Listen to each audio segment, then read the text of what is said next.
Y el Estado Mayor decide encargarle a Gómez de la logística del ejército. La logística del ejército, ¿por qué? Porque él sabía de reales y de números. Y lo hace en coronel. El coronel Juan Vicente Gómez. ¿Cómo la ven ustedes? Ese es el coronel Juan Vicente Gómez. Resulta que al presidente que él y Cipriano Castro respaldan es derrocado. Y tienen que huir. Y van al exilio, él y Castro, los compadres. Entonces un jovencísimo Juan Vicente Gómez se ve en el exilio por 7 años. Ah, pero ¿dónde va al exilio? Va al exilio en Colombia, en Cúcuta, ahí mismo en su casa. A 2 días de bestia, de caballo de su casa. ¿Y qué hace? Él y Castro compran unas haciendas para seguir siendo hacendados, porque como tenían real los dos, siguen haciendo negocios en Colombia. 7 años después, les voy a describir cómo estaba la situación económica venezolana. El café, el cacao, era lo que producía Venezuela, y el cuero.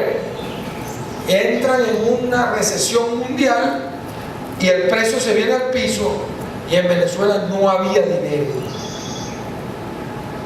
Tan limpio de solemnidad los venezolanos. Y en ese momento, Castro y su compadre, el coronel Juan Vicente Gómez, deciden que es el momento de volver a entrar a Venezuela e intentar tomar el poder. Y ustedes saben lo peor, arrancan desde Cúcuta, se le va sumando gente en todas partes por donde llegan, y llegan a Venezuela, a Caracas, y no hay ninguna resistencia. De hecho, entran al Palacio de Miraflores sin dar un tiro. Una cosa increíble. Prácticamente aclaman a Castro. ¿Y Castro qué hace? Nombra jefe del ejército al coronel y lo asciende a general Juan Vicente Gómez, que nunca en su vida había recibido una clase militar. Hasta ahí estamos claros. Llegan los dos compadres al poder. Poco después, Castro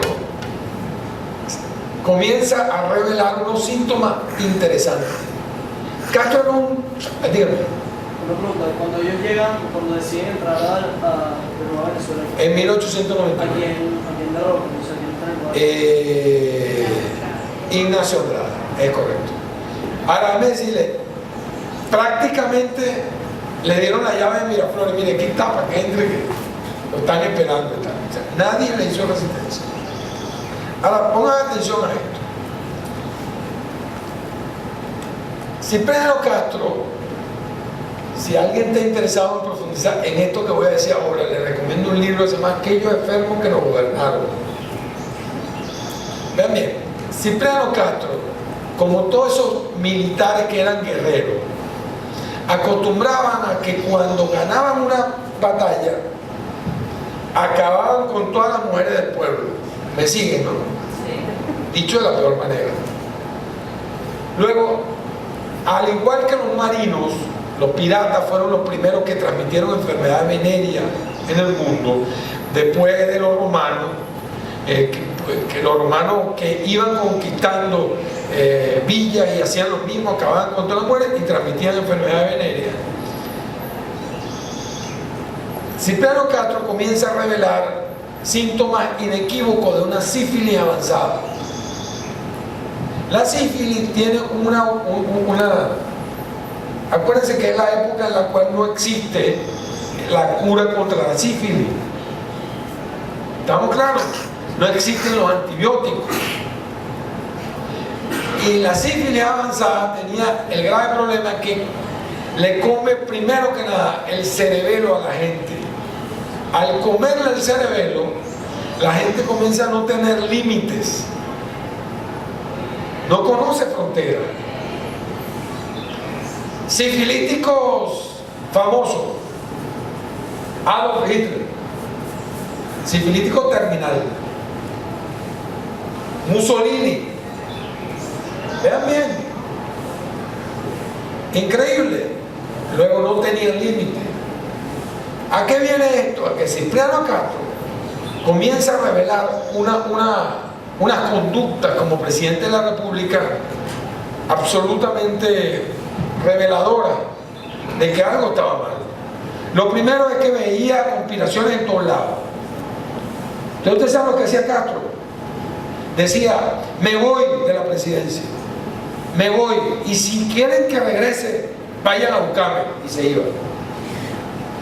¿Ustedes saben para qué hacía eso? Para que el que no lo quisiera ir a buscar después, lo mandaba a matar.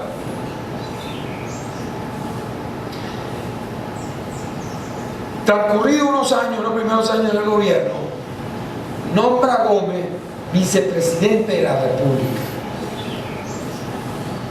y comienza a ponerle peines a Gómez, y hace eso, se retira del poder para ver qué va a hacer Gómez, y Gómez como que si no es con él. Mire, vicepresidente, tal vez que esperar que llegue el presidente. No muerde el peine Gómez. Luego regresa Cipriano Castro agradecido con Gómez. Ahora, ¿cómo era nuestro país?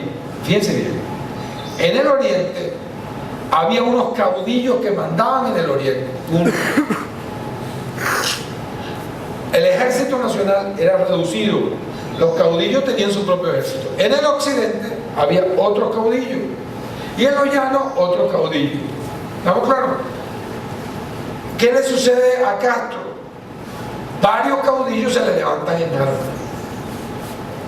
¿Y a quién manda Castro a sofocar a esos caudillos? A ver. Gómez, que además era el jefe del ejército. Y Gómez, en una actitud típica, no de un militar porque no había estrategia, sino de un hombre valiente, que lo era, que comanda la fuerza, reduce a los caudillos y además los arresta. Cuando arrestaban a un caudillo, usualmente sus huestes se dividían en varias y pasaban a ver otros mini caudillos. Así era el país de entonces. Entonces, Castro nombra a Gómez el pacificador de Venezuela, asimismo con título, y lo asciende a general en jefe. Vayan pensando si la historia venezolana es cíclica o no. General en jefe.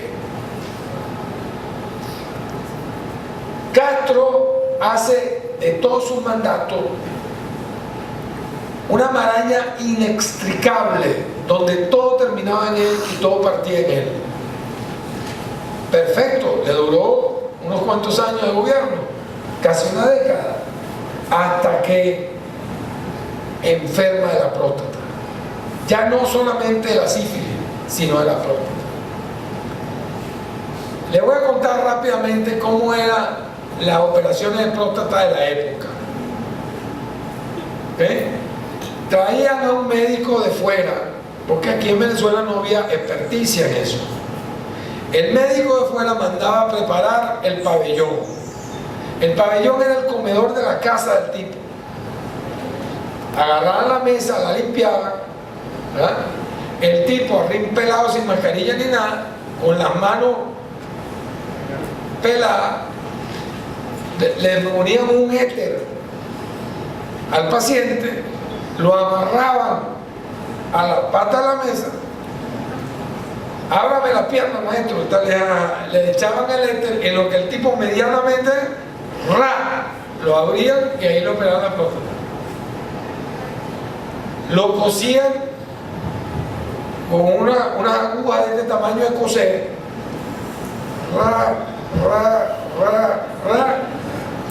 y ahí veíamos, ¿estamos claros? Si el tipo no se infectaba, no le daba septicemia, se salvaba. Ahora, ¿cómo quedaba la próstata? Allá él. Resulta que Castro enferma de la próstata, no tiene sucesor. Lo operan por primera vez y queda mal operado, queda con problemas de micción, es decir, de ir al baño, de orinar. ¿Me siguen? Y a todas estas, Gómez tranquilazo, como que no era con él. Castro inventa una vez más que se va, y resulta que descubre que parte de su gabinete, desesperado, ya le había conseguido sucesor, que era uno de los ministros. Regresa, arresta al ministro, depone al gabinete, ¿ok? Y nombra vicepresidente nuevamente a Gómez. Y Gómez tranquilazo. Algo más, Gómez y Castro, viniendo del interior del país, tenían una profunda desconfianza. Ojo con lo que voy a decir para que lo entiendan bien.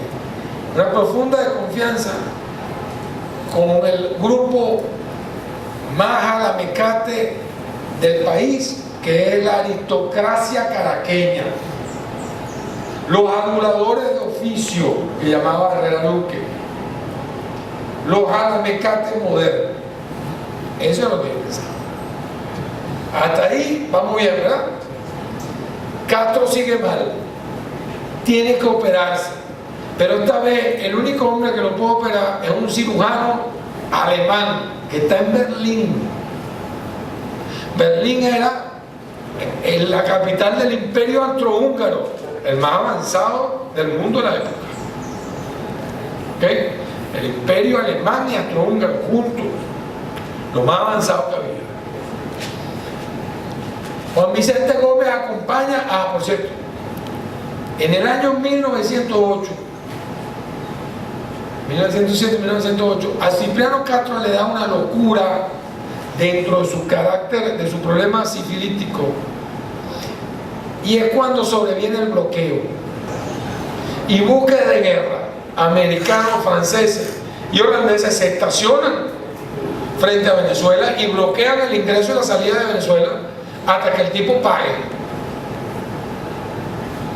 Y la respuesta del tipo es prepararse para la guerra, conmoción nacional, hasta que la presión hace que el tipo comience a pagar. Transcurrido ese episodio, hay una profunda preocupación por la salud mental del tipo. Y en eso coincide que el hombre está muy mal de la próstata otra vez. Bueno, Gómez lo acompaña hasta el puerto de La Guaira. Como ustedes saben, en esa época no había avión, lo que había era buques. Y Cipriano Castro embarca en el buque Guadalupe y Gómez espera que zarpe el buque. Con un pañuelo blanco le dice adiós. Queda como presidente encargado de la República Gómez. En lo que el buque transpone el horizonte y ya no se ve, se voltea y dice: si se devuelve lo mato. El presidente de la República ahora soy yo. Y comienza Gómez 27 años de ejercicio del poder. ¿Hasta ahora me siguen? ¿A dónde quiero llegar? Ok. Ahora vean bien, vamos a hablar de Gómez presidente. Gómez presidente, voy a decir algunas particularidades. Atención, cualquier parecido con la realidad es pura fantasía. Lo primero, en 1908 Castro, en medio del bloqueo, decreta la creación de la Academia Militar de Venezuela, pues se da cuenta de que el ejército venezolano es exiguo. Gómez, que es un militar, autoproclamado militar, sin academia, dentro de su grandeza, se da cuenta de que eso es necesario. Y Gómez abre la Academia Militar de Venezuela en 1910. Él, militar sin formación, rodeado de militares sin formación, en un país de militares sin formación, abre la Academia Militar de Venezuela, la dota de su edificio, que es el mismo de hoy en día, y adivinen qué, se trae al mejor instructor del mundo.